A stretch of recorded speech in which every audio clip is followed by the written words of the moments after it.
Hello, I'm Terrence McNally, and welcome to Free Forum, a world that just might work. I'll be speaking today with David DALEY. He's a senior fellow for Fair Vote. He's the author of Rat Effed and Unrigged. It's interesting. One is on the bad news and the other is on the good news, respectively, within our nation's political process. And he's an expert on how well democracy is functioning. On Free Forum, we explore the lives, the work, the ideas of individuals that I suspect have pieces of the puzzle of a world that just might work. We look at politics, economics, environment, science, health, culture, all based on the fact that I believe we can do better, and I want to find out how. The show airs on KPFK 90.7 FM in Los Angeles and on kpfk.org Thursdays at 3 p.m. Pacific. Streams weekly on the Progressive Voices Network on TuneIn.com. And podcasts are available anytime, anywhere on Apple Podcasts, most major podcast sites, and at my site, terrencemcnally.net, TerrenceMcNally, all one word, terrencemcnally.net. The last day to vote in the current elections is November 8th, and that's less than 3 weeks from the day that we're recording this conversation. Both sides will tell you this is the most important midterm election in your lifetime. Only this time it might be true. Let's be clear, democracy is about much more than elections, and elections are about much more than what happens on the day we vote. Our democracy is under threat, and the availability, the validity, the accuracy, and the reliability of our voting and vote counting is as well. Between closing poll sites, purging voter rolls, putting obstacles in the way of voting by mail, the Republican Party, where it has the power to do so, is going to great lengths to keep you from voting. And now let me set up why that's such a threat. First of all, let me admit I've said a lot of what I'm about to say before, but I say it again because it's only getting worse. I assume that listeners to this show and all those who care about democracy are well aware of the challenges presented by gerrymandering, voter suppression, election manipulation, as well as the concerted efforts by the Republicans to expand the negative impacts of all three. At least since the Supreme Court's unprecedented 2001 decision in Bush v. Gore, the image that embodies these efforts to me is that of the 20th century reaching up out of the grave and grabbing the future by the throat and saying, "Not so fast." The Republican Party, its beliefs, its policies, its Supreme Court decisions, while passionately held by millions, are no longer those of the majority of Americans. And so the only way that they can survive and very often dominate is to game the system. Their voters, they know, are usually more likely to vote, especially in non-presidential midterm elections.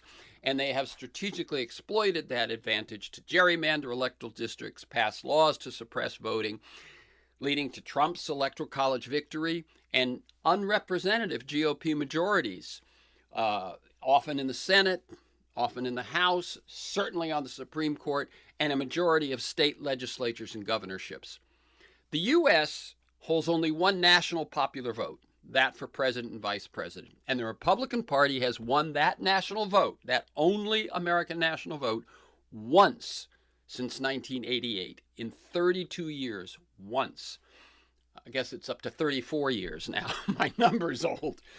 Yet they have held the presidency nearly 12 of those years. They've often held majorities in the Senate, despite receiving millions fewer votes than Democrats. The Senate map gives rural areas 2.5 times the voting power of big cities, meaning Democrats need to win Senate races by 6 to 7 points usually. Wyoming, with less than 600,000 residents, has the same voice in the Senate as California with 40 million. 538.com estimates that a Democratic presidential winner must win the national popular vote by a margin of at least 3.5 points in order to have a bare majority of electoral votes.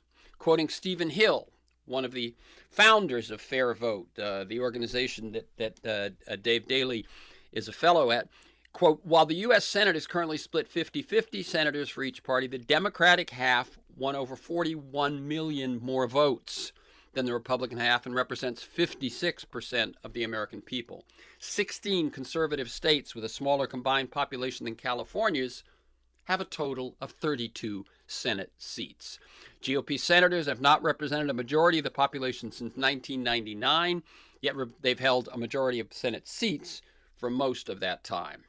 In 2018 midterms in Wisconsin, the last time we had midterms, Democrats swept narrow victories in the statewide races, secured 53% of the votes cast in elections for the lower house of the state legislature, but due to gerrymandering, the GOP won more than 60% of the seats.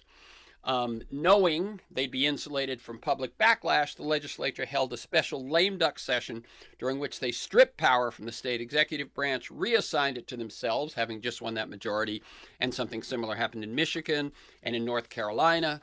You get the idea. When the 6-3 Supreme Court made their series of radical decisions in late June and early July, the most activist 2 weeks in the Supreme Court in my lifetime, they went against the majority of Americans on church and state, guns, environmental protection, the climate crisis, and women's rights. And they don't shy away from the expectation that they're eager to rewrite the law on LGBTQ rights and contraception. I believe that sustained minority rule not only produces unpopular policies, but also weakens and sickens democracy, breeding cynicism and the sorts of tribal divisions that we now face. I'm now one of many to warn that our democracy is in deep trouble at a moment when the crises we face, climate, pollution, public health, inequality, democracy itself, racism, tribalism, nuclear weapons, none of these can afford for us to fail. David DALEY is a senior fellow for Fair Vote, former editor-in-chief of Salon.com, former CEO and publisher of the Connecticut News Project. He's a digital media fellow at the Wilson Center for the Humanities and the Grady School of Journalism at the University of Georgia. And he's the author of Rat Effed, the true story behind the secret plan to steal America's democracy, which helped spark the recent drive to reform gerrymandering, and Unrigged, how Americans are battling back to save democracy, which chronicles the victories and the defeats in state efforts to reform elections and uphold voting rights. Welcome, David DALEY, to Freeform, a world that just might work. Thanks for having me back, Terrence. That's a fantastic intro. I endorse completely. +1, yes. Okay, so we're on a roll. Let me tell listeners we're recording this conversation Wednesday, October 19th. I like listeners to get a feel for the people behind the work and the ideas. Can you tell us a bit about your path? One of the things I noticed is you were an editor-chief of Salon. You were the same role, a similar role, CEO at the Connecticut News Project. That sounds like it calls for a journalist first, but also a generalist. How and why did you narrow your focus to issues of democracy and voting? When I was running Salon in early 2013, I was struck by the fact that every day our politics coverage felt like it was chronicling an alien invasion that had taken place in Washington, D.C. And it was all centered in the U.S. House, where you had something like 50-something votes to repeal Obamacare, even though the guy who it was named after was sitting in the White House and planning on vetoing it. And not long after that, in the middle of it all, you had just the absolute utter failure of the U.S. Congress to do anything on gun control after the massacre at Sandy Hook. And it seemed to me, as someone who was not naive about the difficulty of achieving gun control, but still thought perhaps, dozens of dead elementary school students might push our national conscience into action. There was still something staggering about that failure. And I asked a really simple and I thought stupid question. Why didn't Democrats take back the U.S. House in 2012 when Barack Obama was reelected by about the same margin that he won by in 2008, and when Democrats expanded their number of seats in the U.S. Senate? And what I learned really surprised me. It turned out that 1.4 million more Americans voted for Democratic candidates, but Republicans held the chamber 234-201 anyway.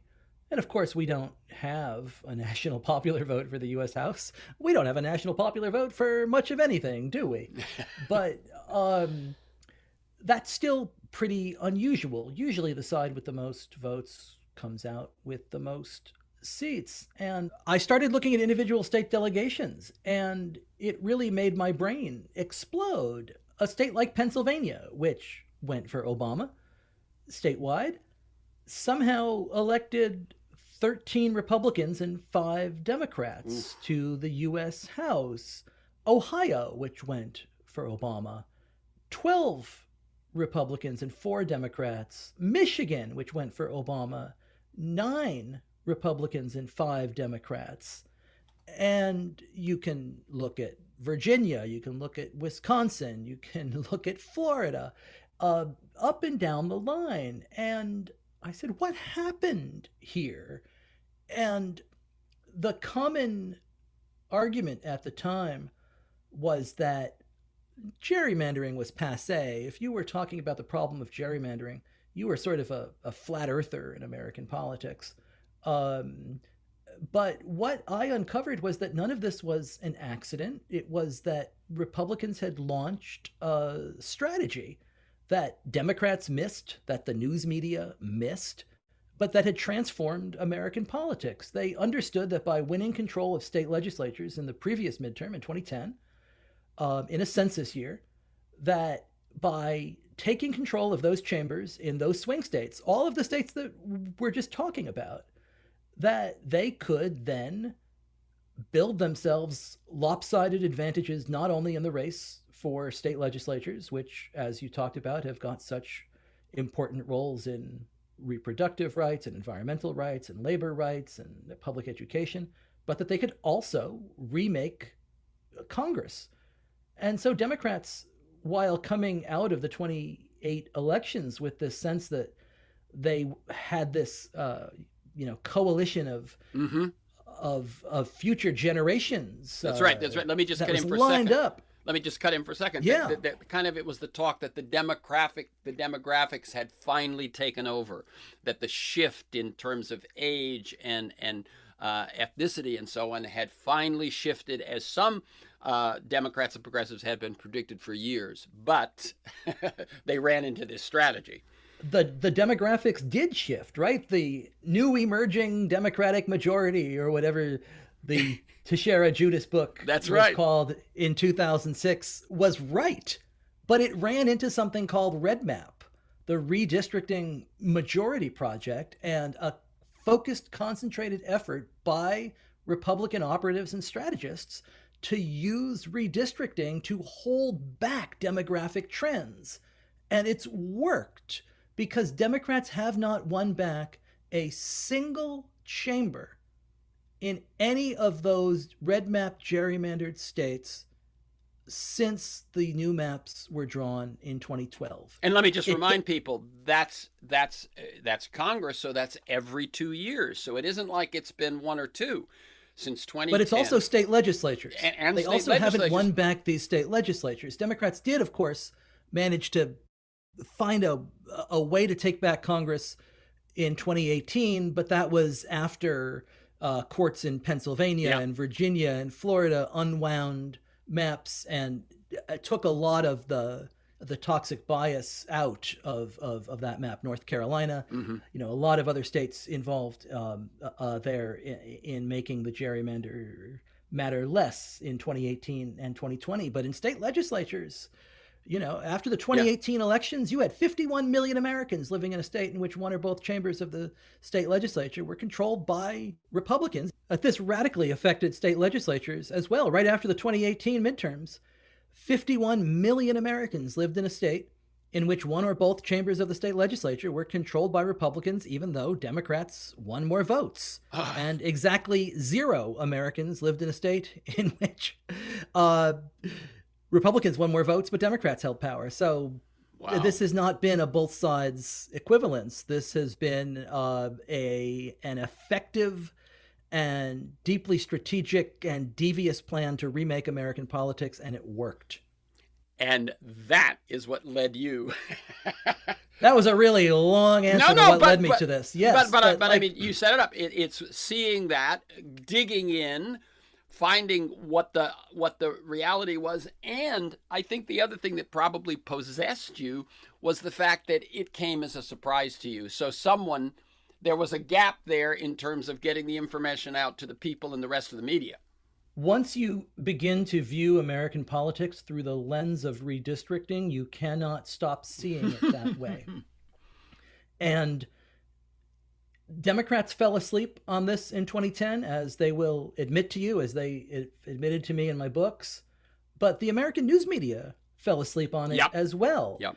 I mean, I worked at Salon during this period, and I tried to get everybody else on my staff, which included Joan Walsh and Steve Kornacki and Brian Beutler and Alex Perrine and just, a brilliant set of people. And everybody looked at me like I had four heads when I talked about the importance of redistricting. No kidding. But if you go back, and I've done this, if you search at the New York Times website, the Washington Post website for Red Map, it does not appear. It was not talked about in 2009, in 2010, in 2011. There was zero coverage of this concerted Republican strategy to remake American politics from the ground up by running an explosive truck through the loophole that is state legislatures in competitive states. Right. And as I've said many times, and I think actually I was paying attention to this back then, but like you, a voice in the wilderness, was that part of what led to Obama's 2008 election and what one of the things that made people so excited was that it was, at least we assume that it grew out of his organizer experience, but his organization of grassroots folks working was really an effective part of his success. And then he basically disbanded, ignored, disrespected that grassroots army he built, when of course what he should have done was turn them into a midterm election machine that would have stopped this from happening. I think that's right. I think when you look at the 2010 election, it's the most consequential election of our lifetime. Yes. And so many Democrats looked at 2008 and thought that was the historical turning point. And it was certainly a deeply important election. But the one in 2010 mattered more because it remade our politics at every level, and we are still dealing with the consequences of it more than a decade later. Right. And one of the keys there, Dave, is that since the redistricting takes place after every decimal election, so 2010, 2020, 2000, and so on, what that means is that every other one is a midterm election. And the Republicans saw that very clearly, that to get people to come out and vote in a 2008 election, well, that's a presidential election. To get them to come out and vote in a 2020 election, that's a presidential election. But to get them to vote in a midterm, and the Republicans saw so clearly, this is when we usually win, let's take advantage of that. You're absolutely right. And I don't want to bog us down in 2010, because I know you want to talk about minority rule today, but this was so easy and so obvious that it's amazing that no one had sort of looked at it in this way. It only required winning 107 state legislative seats in 16 states. Wow. Republicans executed this strategy for $30 million, which is chump change. Oh my God. It's not only the biggest heist in modern political history, it's the biggest bargain. Absolutely. I mean, if we looked at what Rick Caruso has spent to be mayor of Los Angeles, which he may or may not be, it's at least it's over 60 million. Just saying. Okay, what I wanted to that led you to your shift, and that's led to your focus ever since, and so on. And then as we talked about in 2021. Your second book, Unrigged, was an attempt to look at folks on the ground trying to fix things. But let's switch to the current. What we are talking now, a few weeks from the next midterm, and I saw a poll yesterday that made me, I'm going to say, when I saw the headline of the poll in the New York Times, my heart sank. I mean, I take polls with a grain of salt for sure, but this, just the headline, just got to me. And I thought, well, it's kind of perfect that we're going to talk this morning since this happened yesterday. Now, listeners, indulge me, and I've already warned Dave, but I'm going to read a fair amount of the New York Times article about this poll because I think it is so critical. And then let's talk about it. And then with whatever time we have left, I want to go to the specifics of voter purges and obstacles to mail-in ballot and some of the things we're facing and give people some advice for the election. But I thought this was just such a statement here. Okay, the headline in the New York Times: voters see democracy in peril, but saving it isn't a priority. This is by Nick Corasanti, Michael Bender, Ruth Injilnik, and Kristen Barakdarian in the New York Times yesterday. And here I'm going to quote quite a bit from it. A New York Times Siena College poll of 792 registered voters nationwide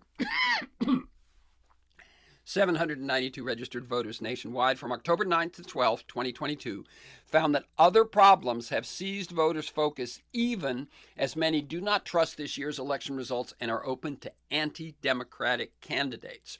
Voters overwhelmingly believe American democracy is under threat, but seem remarkably apathetic about that danger, with few calling it the nation's most pressing problems. 71% of all voters said democracy was at risk. 71%, but just 7% identified that as the most important problem facing the country. The poll's findings reinforce the idea that for many Americans, this year's midterm elections will be largely defined by rising inflation and other economic woes, leaving threats to the country's democratic institutions lurking in the back of voters' minds. In fact, more than a third of independent voters and a smaller but noteworthy contingent of Democrats said they were open to supporting candidates who reject the legitimacy of the 2020 election, as they assigned greater urgency to their concerns about the economy than to fears about the fate of the country's political system. 28% of all voters, 41% of Republicans said they had little to no faith in the accuracy of this year's midterm elections. Most Republicans said the dangers included President Biden, the mainstream media, the federal government, and voting by mail. Most Democrats named Donald J. Trump, while large shares of the party's voters also said the Supreme Court and the Electoral College were threats to democracy. Among voters who saw democracy as under threat, the vast majority, 81%, thought the country could fix the problems by using existing laws and institutions rather than by going outside the law, according to the poll. Those who said violence would be necessary were a small minority.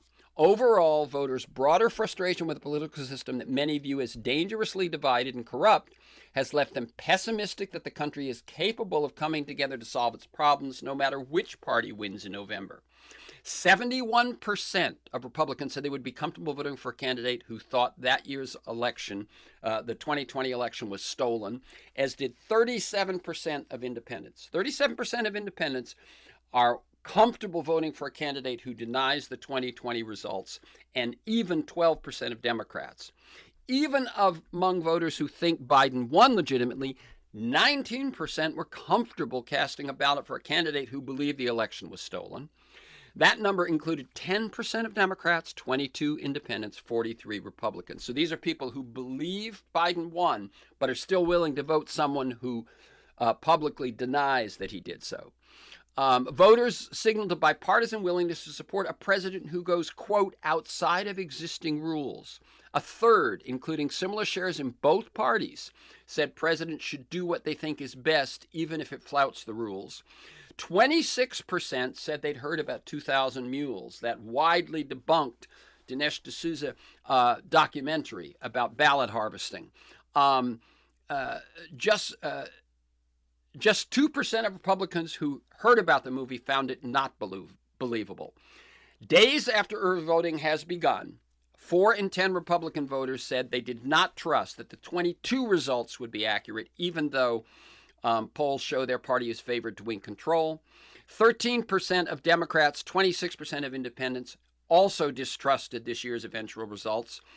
And Republicans' voters' suspicions were underscored by their deep mistrust of mail ballots. 72% of Democrats and 48% of independents said voting by mail presented no threat to democracy. 55% of Republicans called the practice a major danger. Democratic voters cited the economy and inflation as their top concerns, prioritizing them over democracy and other issues like abortion access. Some viewed them as going hand in hand. Independent voters far more worried about issues other than democracy, and some willing to look past candidates' election-denying stances if their views aligned on other policies. And here's just one quote. They had a number of quotes from voters, but I just added this one here. I don't believe that, this is the quote, I don't believe that their opinion on whether or not the election was quote unquote stolen is important, said this voter, a senior electronics technician and independent from Jackson, Michigan, a key state. I'm far more concerned about their stance on policies that actually matter. And I thought, of course, what's going to come next is gas prices and so on. But no, I'm more concerned about how you feel about the Second Amendment. How do you feel about the First Amendment? How do you feel about the state of the economy?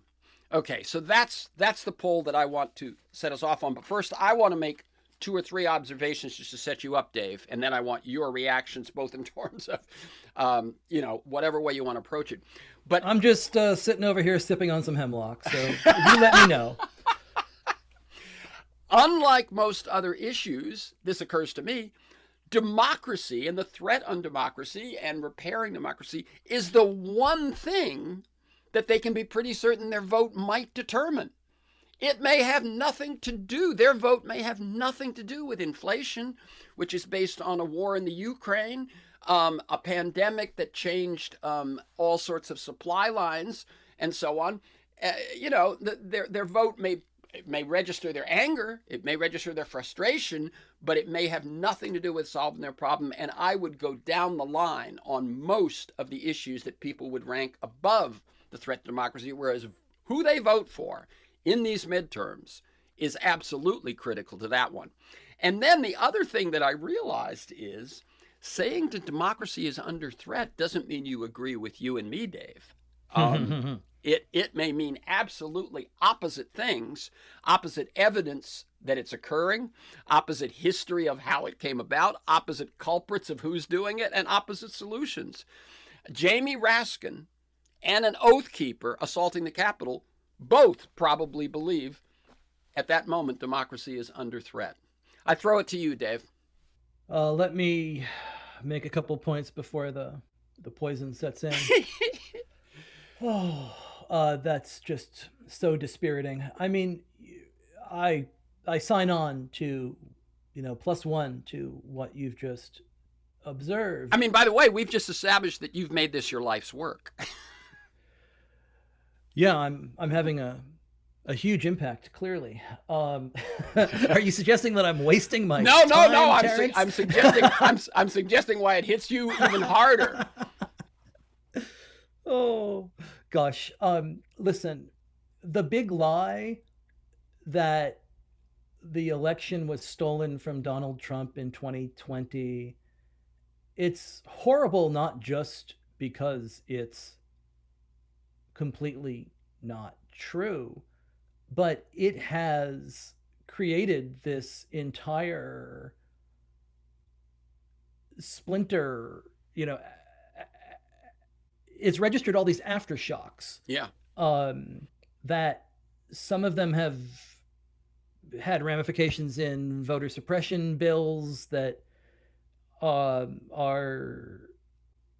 fronted as voter integrity bills, even though the real goal of them all tends to be stopping people from voting who aren't going to vote for your side. So that has been, I think, tragic. But when you look back, even just a couple of years ago, issues like making sure every vote counted, issues like partisan gerrymandering, they all polled victoriously, huge majorities amongst Democrats, Republicans, and independents. You had anti-gerrymandering measures win not just in places like Michigan and Colorado, but in Virginia and Florida and Utah, um, Missouri. So this was a red state, blue state, purple state. It was about voters. It was about all of us, and that very clearly has been poisoned. And there's a lot of toxins in our body politic, and that poll really gets at it. But I think you've got the big picture right as well. That frustrated Americans, hoping that the price of gas goes down by a quarter, which is something that's out of the control of politicians and the president and which party controls Congress, um, are willing to place in office politicians who are more than willing to trade the American model of democracy for what Hungary is doing right now, in which you still get to have elections, they just don't actually have any impact. And we are closer to this than we think.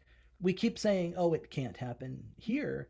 It is happening here. It's happening here right now before our very eyes in states like Ohio and Wisconsin and North Carolina, competitive states that actually don't resemble anything like a functioning democracy, states where political control has been thoroughly disconnected from the ballot box, where citizens no longer have the power to change their government if it oversteps, where politicians feel like they can then do whatever they please because there are no consequences or ramifications.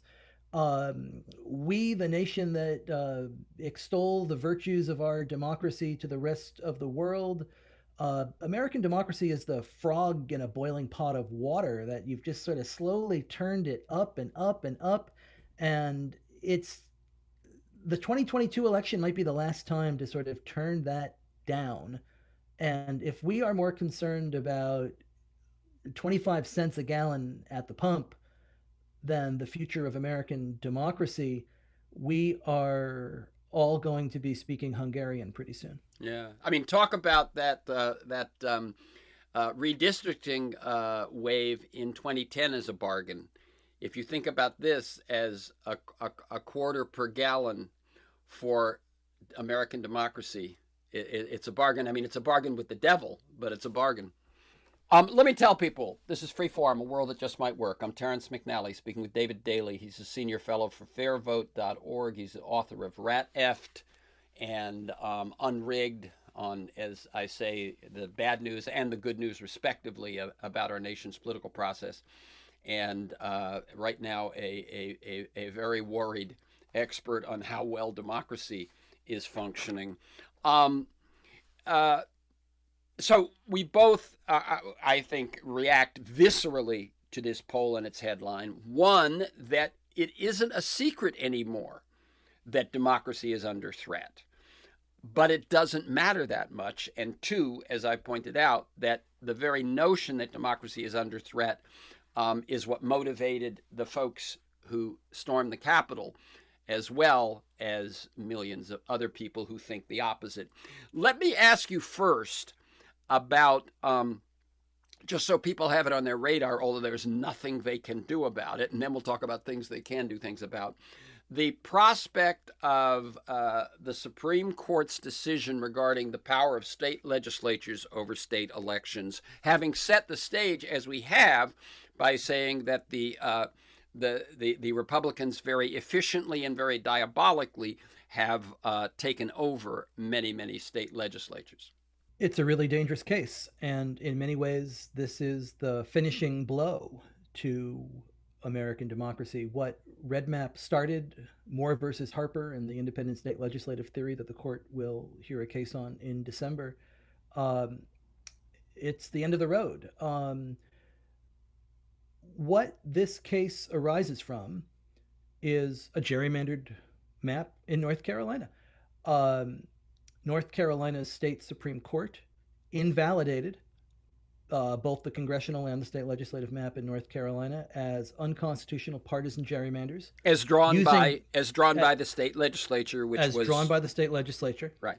and they used their constitutional authority under a provision in the North Carolina state constitution that ensures free and fair elections. And Moore is a North Carolina the Speaker of the House, and they have sued and they have said, well, the elections clause says that the legislature is the body that has the power to set election rules. And because legislature can only mean legislature, it means that as a result, and follow me here because this is so wackadoodle that it makes no sense at all. That's right. If you haven't heard this before, you won't quite believe what you're hearing. What they're trying to argue is that that means that the state legislature cannot be controlled by a gubernatorial veto, by the state constitution, or by the state Supreme Court when it comes to setting any kind of election law method or process. And I'm just going to pause for that to sink in, right? That's right. The ultimate result of that could be... The ultimate result of that could be that state legislatures decide not to certify electors in states that Democrats won in 2024. The state of that could be a January 6, 2025 that makes January 6, 2021 look like child's play and a dress rehearsal. It could be a bloodless, completely technically legal coup, effectively. But in addition, it would also mean that it could put an end to independent redistricting commissions. It could, hadn't even thought of that. It could, in states like Pennsylvania or Wisconsin, where Democratic governors have been able to have a seat at the table and block extreme maps that have been passed by Republicans, the governor would no longer have veto power.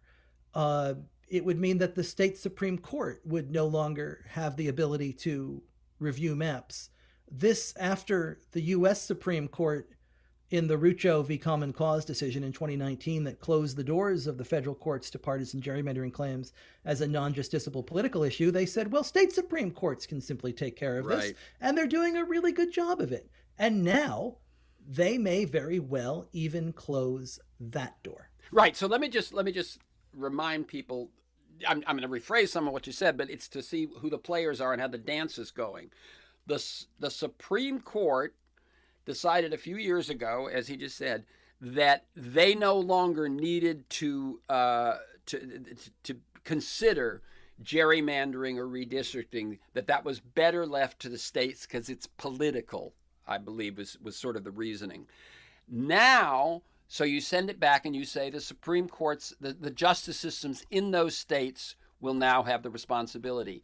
Now they entertain another decision in which they may overrule the power of those courts they gave that power to or left that power to actually do that job. It's crazy and scary. And the other thing, I don't know if you spelled out absolutely as clearly as it could be, but it means that in many of these swing states that are the deciding states in elections these days, much of which goes back to why other states aren't, the primary system we have and the winner-take-all system we have, and all those things that you work, to reform at Fair Vote, they all lead us to have these red and blue states. But in a state that is a swing state that decides presidential elections, the legislature could, 3 or 4 legislatures, if the Supreme Court says yes, the state legislature has the ultimate power, 3 or 4 legislatures could just say, we're throwing out those electors. We think there was fraud. Or as they've said in passing many of their voter suppression and other bills, they say there is a feeling, there's uneasiness.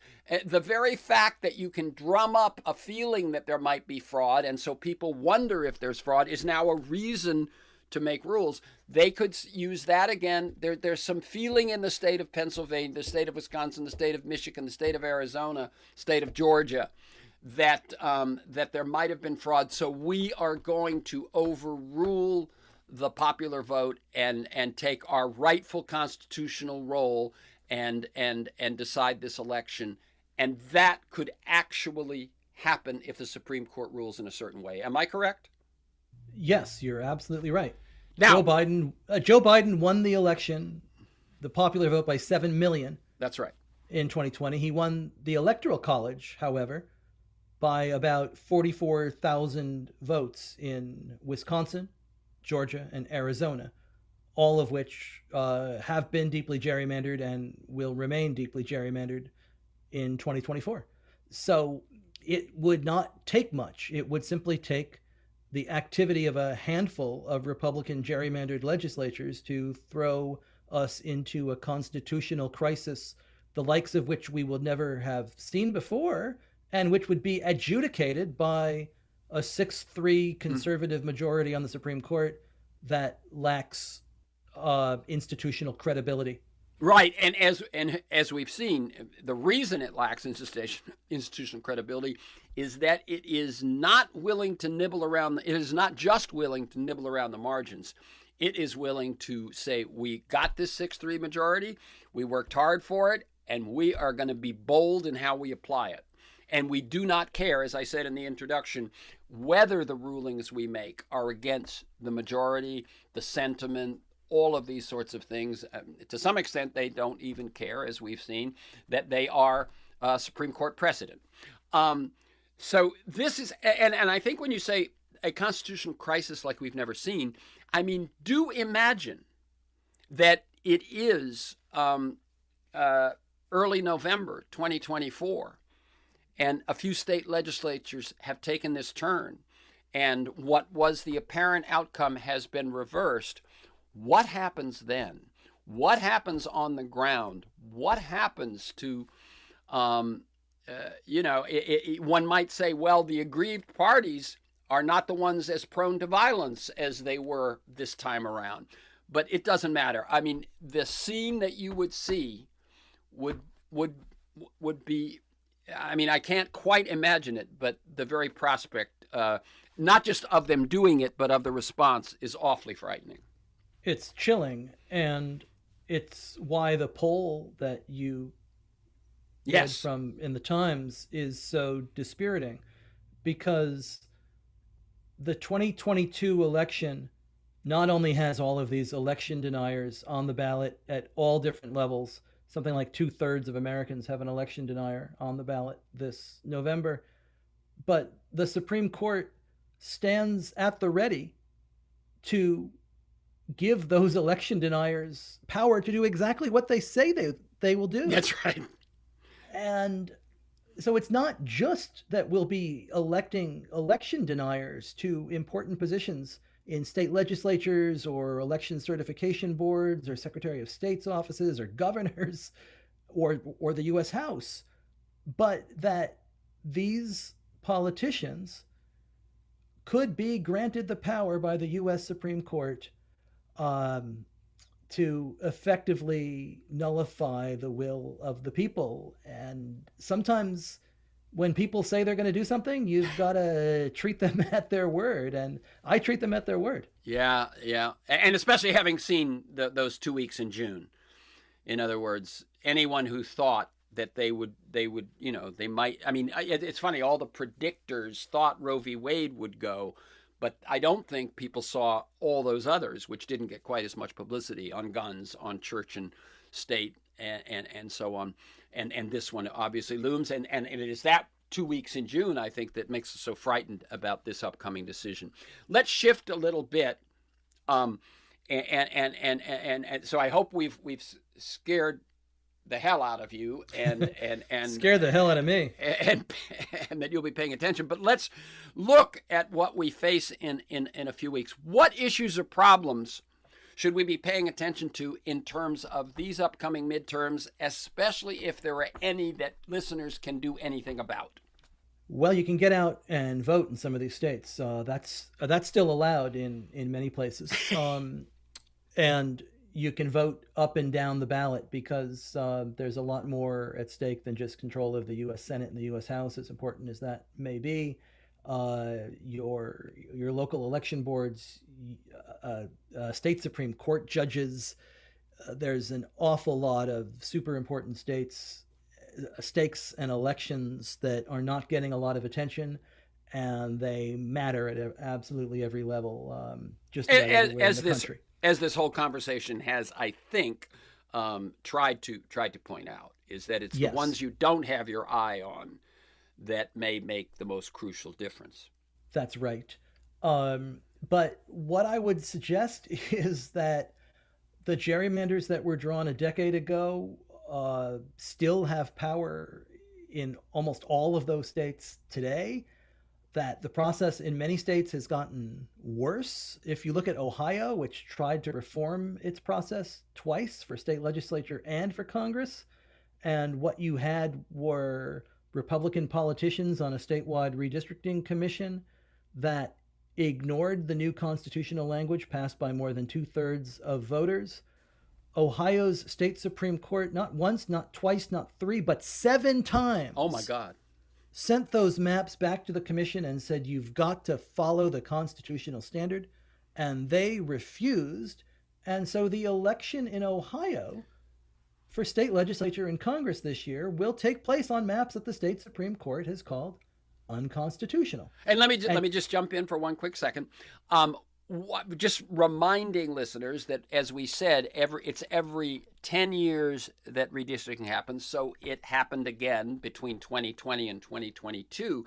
And what he is pointing out is that in Ohio, and I saw, I think, a couple of others similar to this, the ones who are violating new rules or violating fair representation and so on, if they just keep doing it long enough, the court may finally say it's too close to the election to make a change. And that's what happened in Ohio, correct? That's absolutely right. You just keep ignoring the court, you run out the clock, and you get a free election. And pretty soon, the U.S. Supreme Court might just say, yeah, well, those state Supreme Courts don't have any say in this process anyway, which is, it's so insane to think that anybody could look at what's happening in Ohio and say, yeah, there's really no need for state Supreme Courts to play any role here. Let's just let the legislatures do whatever the hell they want. It's borderline absurd. But and one thing for people who forget their history, that there are ways in which this is more akin to the founding fathers, in that, and I know many people know this, but many people may have forgotten, senators for years were elected by state legislators. And there was some talk a few years ago that there were a lot of gerrymandered state legislatures that wanted to do away with the 17th Amendment and return the process to state legislatures that, of course, had been gerrymandered to ensure, and that went the way of that kind of disappeared. You haven't heard much about that in recent years, I think, perhaps because they understand that they've already got so many structural advantages in the U.S. Senate that that's not really where they have to focus. Yeah. But like a state like Ohio and a state like Florida, which also aggressively flouted its constitutional guardrails against partisan gerrymandering, and Republicans probably stole as many as 4 additional seats there. It's entirely possible that Ohio ends up with a 13-2 Republican map, and that Republicans pick up 4 seats in Ohio. Oh my God. I'm sorry, 4 seats in Florida. And like a fair map in Ohio is probably what, a 9-6 map maybe. So the difference there is 4 seats in Ohio, 4 seats in Florida. The Democratic advantage in the U.S. House is only 5 seats. Yep. So redistricting could, in those 2 states, which have got totally unconstitutional elections taking place. And when you say totally unconstitutional, you mean these are 2 instances where they ran out the clock long enough that they said, okay, it's too late to make your redistricting plan constitutional, is basically what they said, because it's too close You to the get election. a free election to have it be as That's rigged right. as you want it and to as be. you point out, those two states with their unconstitutional numbers could decide the House. It's what happens in Ohio and Florida is not going to stay in Ohio and Florida. It's Right. going to affect every single one of us. Right. What about voter purges, voter suppression, problems with vote by mail? Anything that, that people can pay attention to because there's something they can do about them? Under the Purcell principle, it's too late for voters to do anything about any of this stuff, too close to an election. But I think you've absolutely got to be aware of the changes that have taken place in your state. If you are voting by mail and you have to sign the envelope in a number of different places that you didn't have to before, you've got to know that. If there's going to be a signature match that matches your signature to your voter application, and you signed that application when you were 18 years old, and now you're 55 and your signature looks different, maybe you'd better go down to City Hall and check and make sure. You ought to know where your polling place is. You ought to double check that your name has not been purged.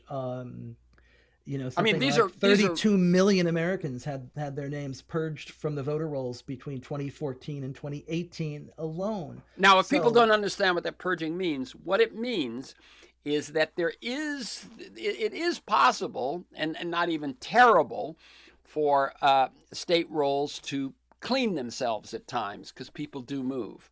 But when this is done over aggressively and is done without sufficient checks, people get cut. And it turns out that poor people move more often than rich people and things like that. Or when you look at these rolls and you oh yes. Yeah. You're absolutely right. But it's also when you look at these rolls aggressively, as some of these state lawmakers do, and say, well, those two people have the same name. Right. Oh, they must be the same person. Well, Greg Palast has done a great deal of work on this. Palast has nailed this, and I've talked to him about it. And if you want to go to if you want to learn about this particular trick, go to gregpalast.com, Palast. But what he points out is they don't work from. They get a computer printout that there's a couple of companies that make, and it will list O'Hara, O'Harry, or let's think about Latino names that are similar, or so on. And it will. They are not interested in going after John White. That's right. They are really interested in going after Juan Rodriguez. That's right. And they will mark these as likely purgeable, and then we'll send a postcard which looks like every other piece of junk postcard you throw in the trash. It's intentionally designed to look like the kind of junk mail that you throw in the trash. That's right. And if you get it, if it follows you even to your current address, you will be likely to ignore it, and only if you send back that postcard will you be able to tell them, wait, that's not me that you just purged. This is me. And so you may be purged. Now, if you have been, what you want to do is you want to get there, and what you want to do is, before you vote, check with your local registrar and make sure that you are eligible, and that they've got you up to date, and they've got you at your right address, and all those things that are going to make it possible. It's no longer leave it to the very last minute and do it, which would be nice, since you have two jobs and you're working hard to support your family. But it may not be the case anymore. The other thing is, there is a group called votewriters.org, which was just started by a single citizen here in Santa Monica. But basically, they will help if you're in a voter ID state. If you go to Vote Writers, they will help you fulfill whatever your obligation is if you're in a state that has instituted a voter ID card rule. Give us, we've said it a number of times. One, we've laid out the problem. Two, we've laid out the worst problem that may be right ahead of us after this election when the Supreme Court rules. But right now, your words of advice to voters. Give you a minute. Just your last entreaty to them before we go. This is no time to be worried about the price of gasoline. This is time to be worried about what the future of American democracy looks like. And that is exactly what is on the line at every single level of this election, up and down the ballot, whether you're talking about your local election board, a state Supreme Court, your state rep, your member of Congress. This is it. I know that, as you said at the top of the show, every 2 years it seems like someone's saying democracy itself is on the ballot, and this is the most important election of our time. And well, it seems like they all are. But as you look at what is being lined up, we are running out of time to fix this. We're running out of avenues that have not been blocked to preserve our system. This is a 5-alarm fire. It's all hands on deck. But I want to stress that, as serious as it is, there have been similar fights like this in American history before. We stand on the shoulders of those who have been doing this kind of work for hundreds of years in this country, trying to create a nation that lives up to its ideals, trying to push a multiracial nation into embracing and becoming a multiracial democracy. We stand on the shoulders of those who fought in Selma, who fought during Reconstruction, who fought for women to get the right to vote, for natives and indigenous to get the right to vote, to protect and win the Reconstruction amendments to the Constitution that ensured the franchise for Black citizens. We have fought these fights before. We have won these fights before. This is part of a permanent push and pull that is as old as American history itself. And all of us, Dr. King talks about the arc of moral justice being long, but bending towards justice. And it doesn't bend by itself. Right. It only bends when all of us of good faith reach out and pull it in the direction we want it to go, because there's folks on the other side trying to pull it their way. If we want a nation that lives up to our ideals, it's up to us to go out and make it. Yeah, so vote.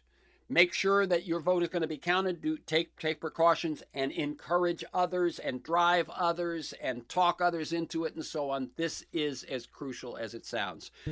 So again, Dave's books are Rat Effed and Unrigged. You can learn more about his work at salon.com and at fairvote.org. For this conversation and many others, and interviews, articles, join me in pursuit of a world that just might work. Go to TerenceMcNally.net, TerenceMcNally.net, or aworldthatjustmightwork.com. To the same website if you want to get my weekly email announcement telling you who's going to be on, what we're going to talk about, and probably 10, maybe even 15 links to articles to flesh out the conversation. Email me at TEMcNally, TEMCNALLY, at mac.com, or you can sign up at my website. You can sign up for the podcast at all those other wonderful podcast websites, and there you will find archives including Michael Lewis, Naomi Klein, Bill McKibben, Van Jones, Connie Rice, Greg Boyle, George Packer. You can also follow me on Twitter at McNallyTerrence. Thanks to Keanu Williams in production, George Vasilopoulos at Progressive Voices, and most of all to you, my listeners. Please share this podcast widely. And finally, thank you, David DALEY, and keep up your good work. Thank you, Terence. We fight on. We do.